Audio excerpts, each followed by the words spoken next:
رسوله الكريم اما بعد فاعوذ باللہ من الشیطان الرجیم بسم اللہ الرحمن الرحیم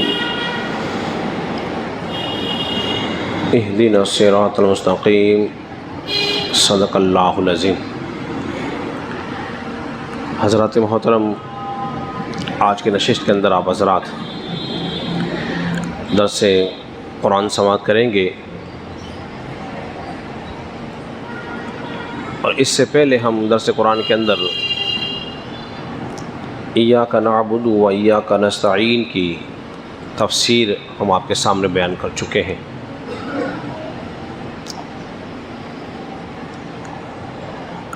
حضرات گرامی، اس سے پہلی آیت جو گزری ہے اس کے اندر عبادت کا تذکرہ تھا، اور اب دعا کی بات ہو رہی ہے۔ اے اللہ ہم کو سیدھے راستے پر چلا۔ پہلے یہ تھا کہ اے اللہ ہم تیری ہی عبادت کرتے ہیں، تجھ سے ہی مدد مانگتے ہیں، اور اب دعا کی جا رہی ہے اللہ تو ہم کو سیدھے راستے پہ چلا، سیدھے راستے پہ قائم رکھنا۔ عبادت کے بعد دعا کا تذکرہ ہے تو معلوم یہ ہوا عبادت کے بعد دعائیں کرنی چاہیے۔ ایسا نہ ہو کہ کچھ دن عبادت کرنے کے بعد ہم چھوڑ دیں، بلکہ اے اللہ ہمیں عبادت پہ قائم و دائم رکھنا۔ اب دعا کی جا رہی ہے۔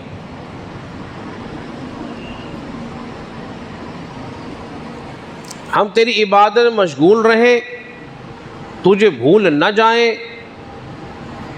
اب کہا جا رہا ہے اہدنا الصراط المستقیم،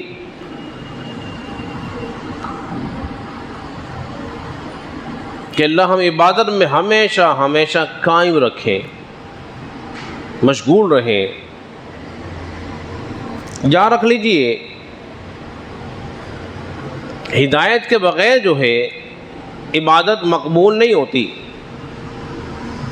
اگر انسان گمراہ ہو جائے، اس کے پاس عبادات ہوں، اسے نفع نہیں دے گی۔ نفع اسی کی عبادت دے گی جس کے پاس ہدایت ہوگی۔ ابلیس کو دیکھ لیجئے، بہت علم تھا، عبادت تھی، گمراہ ہو گیا، ساری عبادت رائے گا چلی گئی۔ بلعم بعورا معرفت الہی رکھتا تھا، اسم اعظم کا جاننے والا تھا، جو دعا کرتا اللہ مقبول کر لیا کرتا تھا، مگر گمراہ ہو گیا، اس کی ساری عبادت، اس کی معرفت اسے نفع نہ دے سکی، ہدایت سے ہٹ گیا۔ اب ہمیں طریقہ سکھایا جا رہا ہے کہ بندو عبادت بھی کرتے رہنا، اللہ سے صراط مستقیم کی دعا بھی مانگتے رہنا۔ اللہ ہمیں سیدھے راستے پر چلا، مطلب یہ ہے کہ ہمیں قائم رکھنا۔ اس سے بڑا صراط مستقیم کا راستہ کیا ہو سکتا ہے کہ بندہ وضو کی، اس نے وضو کیا، مسجد میں آیا، نماز پڑھ رہا ہے، صراط مستقیم پہ تو ہو گیا۔ اب دعا کی جا رہی ہے اے اللہ میں اس پہ ہمیشہ قائم رہوں، اس سے پھر نہ جاؤں۔ اور آگے چلیے، عبادت کا معنی، اس کا مفہوم کیا ہے؟ عبادت کہتے ہیں رہبری کو، منزل مقصود تک پہنچا دے یا اس کا نشان بتا دے۔ اب ہدایت ہوئی، دو طرح کی ہو گئی، ایک ہے راستہ دکھانا، دوسرا ہے منزل تک پہنچا دینا۔ سمجھیے اس بات کو، ایک ہے راستہ دکھانا، دیکھنا، دوسرا ہے منزل تک پہنچا دینا۔ اے اللہ ہم نے دیکھ تو لیا ہے، اب دعا ہو رہی ہے منزل مقصود تک پہنچ جائیں۔ ابو بکر صدیق رضی اللہ عنہ کو دیکھیے، معراج کی رات تھی، غار ثور سے باہر نکلے، مدینے کی طرف جا رہے ہیں، راستے میں کوئی مل گیا، صدیق اکبر کا جاننے والا تھا، رسول اللہ کو پہچان نہ سکا، پوچھا ابو بکر کہاں جا رہے ہو اور یہ کون ہے؟ جبکہ مدینے کے لوگوں نے یہ اعلان کر رکھا تھا جو ہمیں خبر دے گا ان کو گرفتار کروا دے گا، اس کو انعام و اکرام سے نوازا جائے گا۔ اب امتحان تھا ابو بکر صدیق کی صداقت کا۔ اگر جھوٹ بولتے ہیں تو صدیق نہیں رہتے، سچ بولتے ہیں تو معاملہ خراب ہو جاتا ہے۔ تو ابو بکر صدیق نے بڑا پیارا جواب دیا، کمال کا جواب دیا۔ آپ نے فرمایا یہ مجھے راستہ دکھانے والے ہیں۔ کیا کہا؟ یہ مجھے راستہ دکھانے والے ہیں۔ عرب کا کلچر تھا جب کسی دور سفر پہ جاتے تھے، کسی گائیڈر کو، کسی رہنما کو ساتھ رکھتے تھے، تو ابو بکر صدیق کہہ رہے ہیں مجھے راستہ بتانے والے ہیں۔ حقیقت میں اللہ کا راستہ بتانے والے رسول اللہ ہی ہیں، چلانے والے بھی وہی ہیں۔ تو دعا ہو رہی ہے اللہ میں سیدھے راستے پر چلا۔ سیدھا راستہ، عقائد اچھے ہوں، گمراہ کن عقائد نہ ہو، اس کی بھی دعا کی جا رہی ہے۔ اے اللہ میرے معاملات اچھے ہوں، میرے معاملات میرے گھر والوں کے ساتھ، میرے کاروبار کے ساتھ، رشتہ داروں کے ساتھ، ہر معاملہ میرا اے اللہ میرے بہتر ہوں، عقائد و نظریات میرے اچھے ہوں، برے نہ ہوں۔ اس لیے صراط مستقیم پر چلنے کی دعا کی جا رہی ہے۔ ایک ہدایت ہے ہدایت الہامی۔ اب میں کچھ اقسام بیان کر دوں ہدایت کی۔ ایک ہدایت ہے ہدایت الہامی، کسی کے بغیر بتائی کسی کو ہدایت مل جائے، حاصل ہو جائے، اس کو ہم اور آسان کر لیجیے، اس کو کہتے ہیں فطری ہدایت۔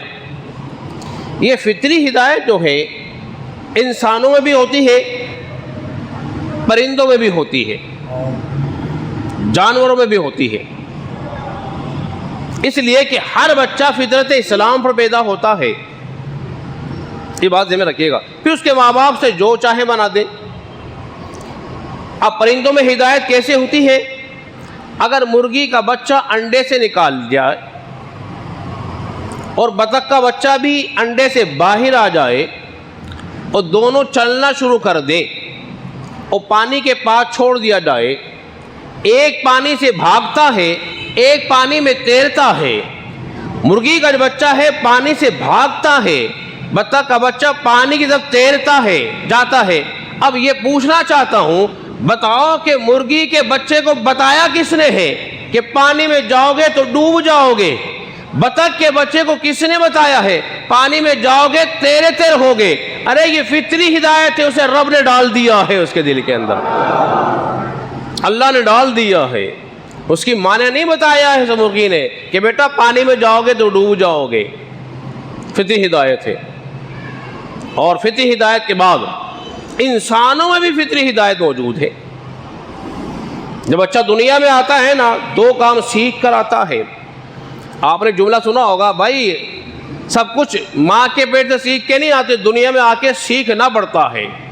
فلسفہ غلط ہے۔ بچہ دو کام سیکھ کر آتا ہے۔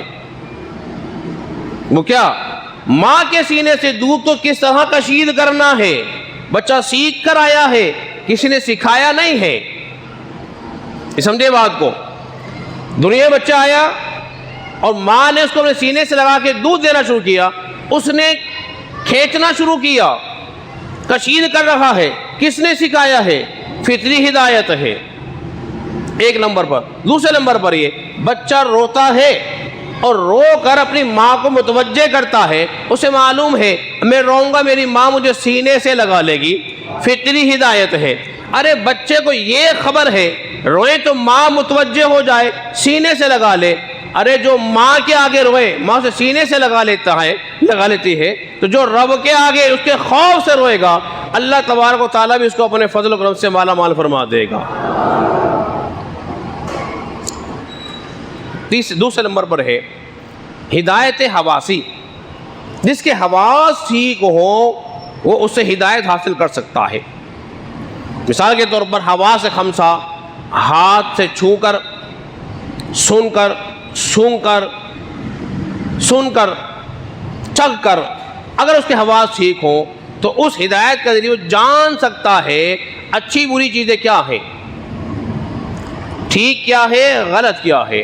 اس لیے کہ اللہ تبارک و تعالی نے فرمایا الم نجعل لہ عینین ولسانا وشفتین وہدیناہ النجدین، ہم نے انسان کے لیے دونوں راستے نکال دیے ہیں، دو راستے کر دیے ہیں۔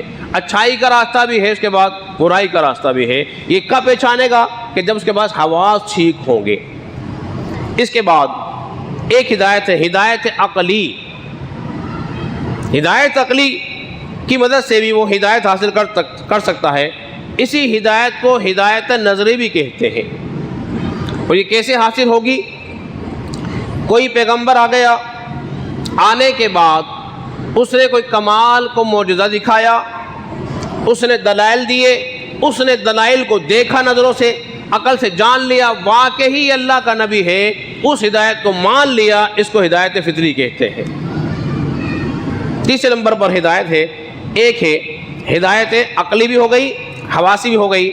اب دوسری ہدایت ایک ہے ہدایت عامہ، ایک ہدایت خاصہ۔ ایک ہدایت عامہ جو ہے وہ ہر ایک کو حاصل ہے، لیکن ہدایت خاصہ خاص لوگوں کو حاصل ہے، جیسے اولیاء اللہ، انبیاء۔ کچھ تو پیدائشی نبی ہوتے ہیں، کچھ پیدائشی ولی ہوتے ہیں۔ سمجھ بات آپ کے؟ اور ایک ہدایت عامہ، عام ہوتی ہے۔ مثال کے طور پر ہدی للمتقین، ہدی للعالمین، قرآن تو عالمین کے لیے ہدایت ہے، مگر اس قرآن سے ہر ایک ہدایت حاصل بولیے نہیں کر سکتا۔ تو اب قرآن سے ہدایت وہی حاصل کرتے ہیں جو ڈر والے ہیں، یہ ہدایت خاص ہو گئی۔ اور آگے چلیے، کیوں کہا گیا اے اللہ صراط مستقیم پہ ہمیں چلا، ہمیں قائم رکھ؟ اس لیے کہ سب سے بہترین ہدایت وہ ہے ربنا لا تزغ قلوبنا بعد اذ ہدیتنا وہب لنا، اے اللہ ہمارے دل کو ٹیڑھا نہ کرنا ہدایت دینے کے بعد۔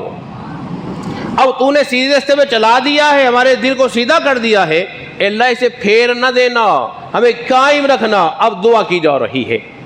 اسی لیے نبی پاک علیہ السلام بھی دعا کرتے تھے، اے اللہ میرے دل کو ثابت رکھ، کس پر؟ دین پر۔ جو دین پہ ثابت رہتے ہیں، استقامت کے ساتھ رہتے ہیں، وہی کامیاب و کامران رہتے ہیں۔ اللہ رب العزت کے بارگاہ میں دعا کریں کہ اللہ تعالیٰ ہم سب کو سمجھنے اور عمل پیرا ہونے کی توفیق عطا فرمائے۔